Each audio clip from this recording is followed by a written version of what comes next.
Uma marca dentífrica afirma que o seu produto destrói mais tártaro do que qualquer outro produto existente. Num anúncio é dito que uma empresa irá criar milhares de empregos. Estamos tão habituados a ouvir este tipo de exageros que nem sequer pestanejamos. Mas o que acontece quando esta afirmação é acompanhada de um gráfico? Afinal, um gráfico não é uma opinião, representa números frios, puros e duros, e quem pode argumentar contra eles? Acontece que há muitas formas de os gráficos serem enganadores e mesmo manipuladores. Eis algumas coisas para as quais devemos estar alerta. Neste anúncio de 1992, a marca A de caminhões afirmava fabricar os caminhões mais fiáveis usando este gráfico. Mostra-nos que 98% de todos os caminhões da marca A vendidos nos últimos 10 anos ainda se encontram nas estradas, mas parece que são 2 vezes mais fiáveis que os caminhões C. No entanto, quando observamos melhor os números do lado esquerdo, vemos que o número para os caminhões da marca C é de cerca de 96,5%. A escala só vai de 95 a 100. Se fosse de 0 a 100, teria este aspecto. Esta é uma das formas mais comuns de manipular os dados de um gráfico, distorcendo a escala.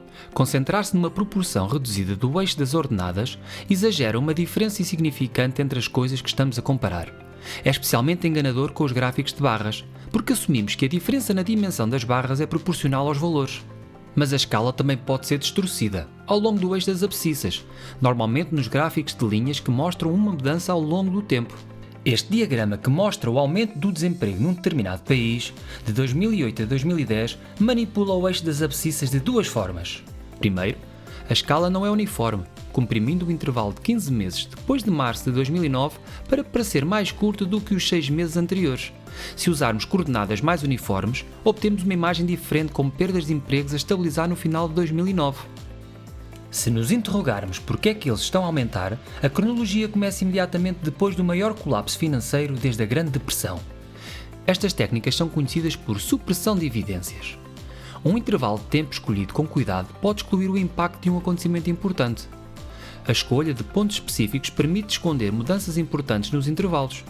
Mesmo quanto ao gráfico, em si mesmo, está correto, a omissão de dados relevantes pode dar uma impressão enganadora. Este gráfico do número de pessoas que veem o Super Bowl todos os anos dá a ideia de que a popularidade deste evento está em explosão, mas não tem em conta o crescimento populacional. Com efeito, os números mantiveram-se estáveis porque, embora o número de adeptos de futebol tenha aumentado, a quota-parte dos espectadores não aumentou. Por fim, um gráfico não nos diz grande coisa se não soubermos o significado do que está a ser representado. Estes 2 gráficos usam os mesmos dados da temperatura do oceano dos Centros Nacionais de Informação Ambiental. Então, por que é que parecem dar impressões opostas? O primeiro gráfico baseia-se na média anual da temperatura oceânica entre 1880 e 2016, fazendo com que a alteração pareça insignificante. Mas uma subida, mesmo que de meio grau Celsius, pode provocar uma enorme perturbação ecológica. Por isso, o segundo gráfico, que mostra a variação da temperatura média, cada ano é muito mais significativo. Quando bem usados, os gráficos ajudam-nos intuitivamente a perceber dados complexos.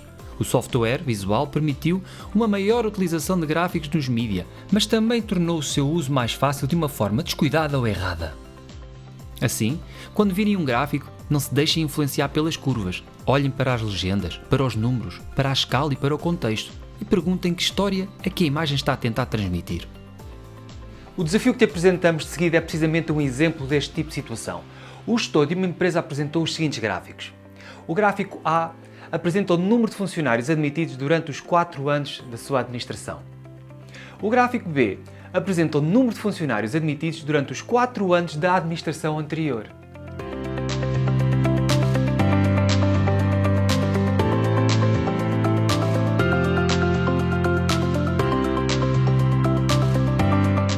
Comenta a frase: a atual administração admitiu mais funcionários do que a administração anterior.